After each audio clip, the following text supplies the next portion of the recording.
Hello guys, I'm going to record a lecture on very famous topic or famous ode on a Grecian urn by John Keats. In this ode, John Keats described the beauty of urn when he was watching or he was analyzing the picture that was mainly painted on the urn. So from first stanza, thou is still unravished bride of quietness. Thou मतलब तुम urn को here John Keats personified the urn because when any dead thing considered as living person that is personified is still unravished bride एक उस दुल्हन की तरह हो which is still pure which is still untouched unravished bride of quietness एकदम शांत में कि तुम जो घड़ा है जो अर्न है वो अभी तक ऐसी प्योर है एक दुल्हन की तरह which is not touched by anyone thou foster child of silence and slow time तुम ऐसे बच्चे की तरह हो जिसको टाइम ने बहुत धीरे धीरे पाला है the slow time and silence here again personified silence मतलब शांति में स्लो टाइम मतलब धीरे धीरे कि तुम उस बच्चे की तरह हो जिसके धीरे धीरे पाला गया है समय के साथ या समय ने because time and silence personified like a man and women parents sylvan historians you are as old the word sylvan basically means here the village that belong from the rural village and the urn is called Sylvian historian because of the forest are carved over here जब गांव की scenery described है उस पे urn पर that's why John Keats called it sylvan historian who cast the express a flowery tale more sweet than our rhyme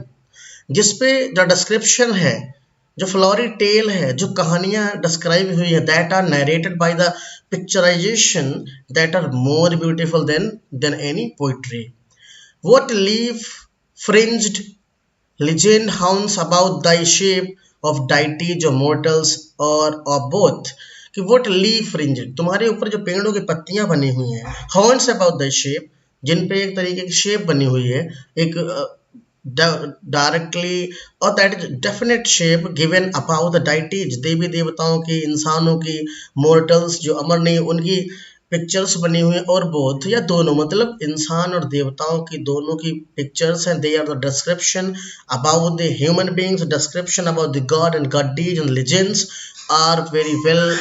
picturised on the urn in Tempe or the dales of Arcady इसके अलावा उस पर कुछ valleys भी हैं tempeh की valley है Arcadia की beautiful the Arcadia which is considered the most beautiful city like the Switzerland what man और गॉड आर दीज जो तुम्हारे ऊपर छपे हुए हैं जो प्रिंटेड है वो कौन है व्हाट मैन और गॉड आर दीज ये कौन देवता है या इंसान है व्हाट मेडन्स लोथ इस पे जो मेडन्स हैं जो कुंवारी लड़कियां who are not married what mad pursuit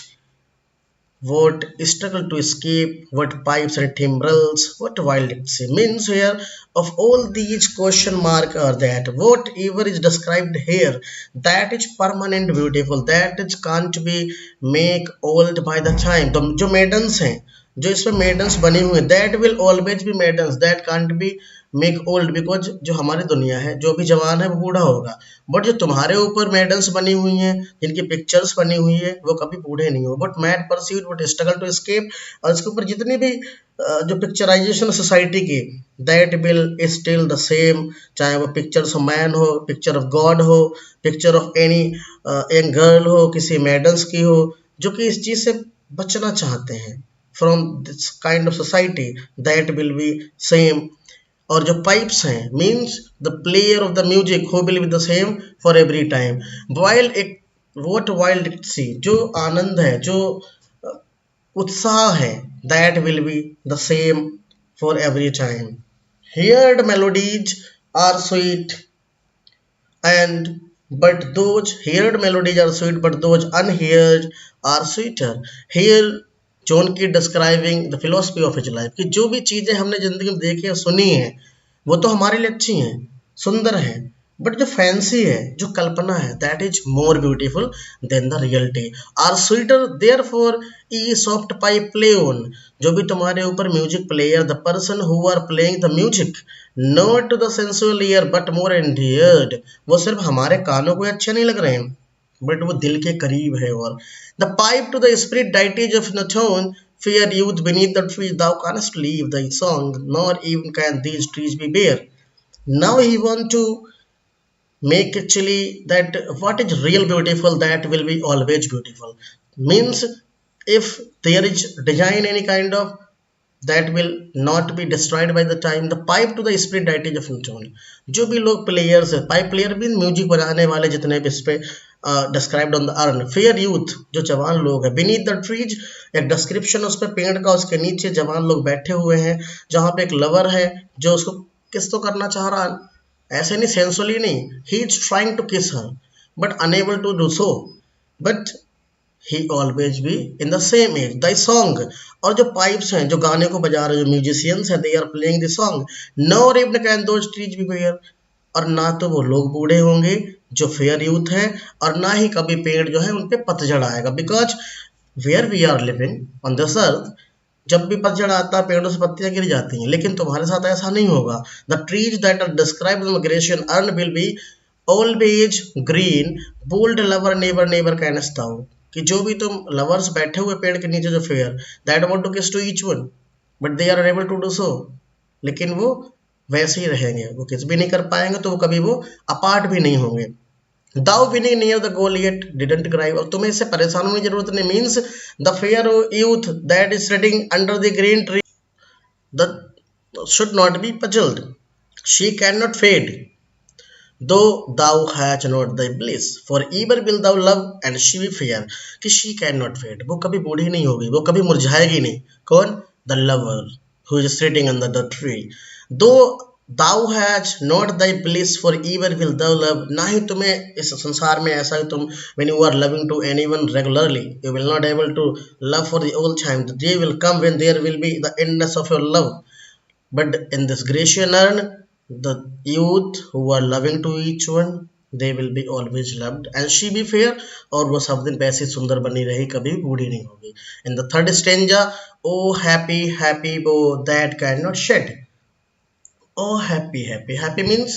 here the bow, bow मतलब होता है कुंज, जहाँ पे बहुत सारे पेड़ होते हैं इकट्ठे, एक झुंड सा होता है, that called the bow. So there are many trees on Grecian urn that are very thick, वो सब दिन एक से रहेंगे, हैप्पी रहेंगे, पत्ते खिले हुए रहेंगे, वो कभी मुरझाएंगे नहीं, पतझड़ नहीं आएगा. That can not be shed, वहां कभी पतझड़ नहीं होगा. योर लीव्स, जो पत्तियां हैं तुम्हारी, again the trees are personified, nor ever bid the spring adieu, और तुम पे कभी भी बसंत ऋतु नहीं जाएगी, means there are if there are the flowers the trees will covered always by the flowers, by the leaves and happy melodist unweird. जो भी यहाँ पे गीत बजाने वाले गाने वाले हैं वो थकेंगे नहीं, वो वैसे ही गाते रहे. Unwearied for ever piping song for ever new, उनका गाना सब दिन नया रहेगा और वो सब दिन नए गाने वो गाते रहेंगे. वाइल ऑन दिस अर्थ, जो भी गाना गा रहा है एक दिन पुराना होगा, एक दिन बूढ़ा होगा, एक दिन थकेंगे, लेकिन those the pipers who are described are here will be always young, will be for ever new. More happy love, more happy love forever warm and still to be enjoyed. The person who are loving to each other, they will be always happy because they will not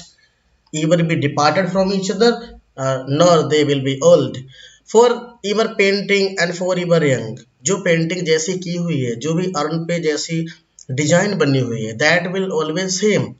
जो भी fair youth जवान है वो जवान रहेगा. All breathing human passions forever, that leaves a heart high, sorrowful and cloud, a burning forehead and parching tongue. All breathing human forever,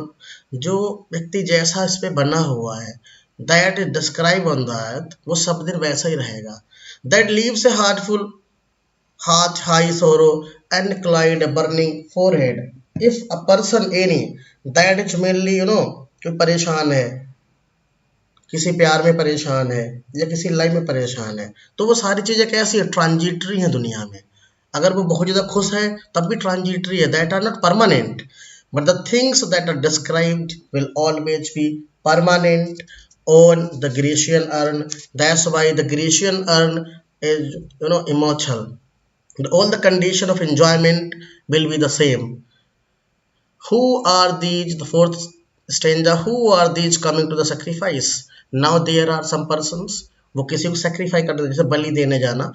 who are these coming to sacrifice, कौन है जो sacrifice के लिए आ रहे हैं, मीन्स कोई जानवर है जो आ रहे हैं सेक्रीफाई के लिए। टू वोट ग्रीन अल्चर और मिस्टीरियस प्रीस्ट, साथ में उनके कोई प्रीस्ट है, कोई पुजारी है जिसने उनको कवर किया होगा और वो जैसे किसी को बलि देने जा रहा है, that is the ready.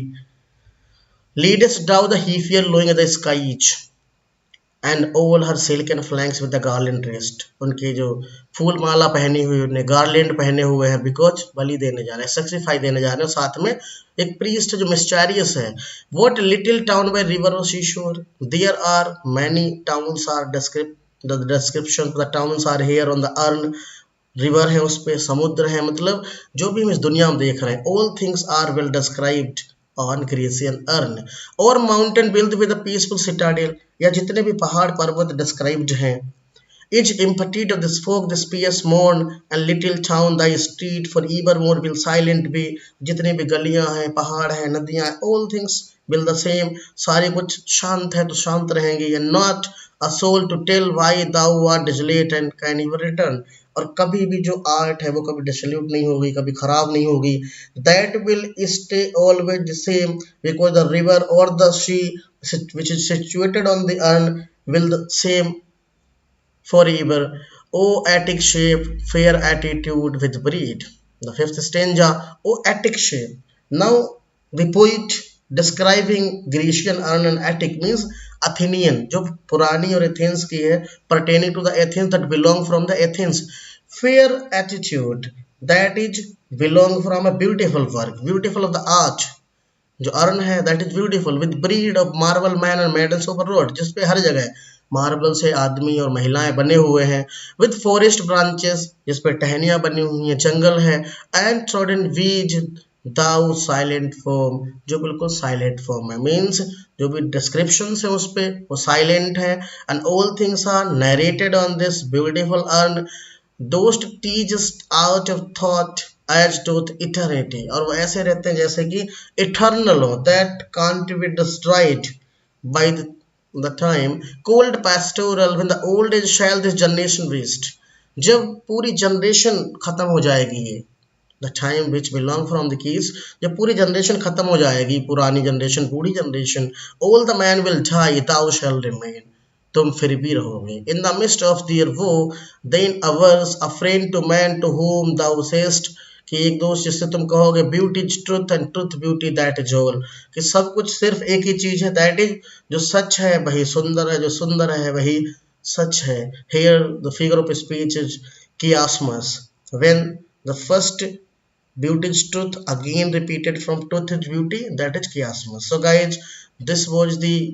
ode on Grecian urn by John Keats. Thank you for the watching video. Please like, share and subscribe the channel. Thank you so much.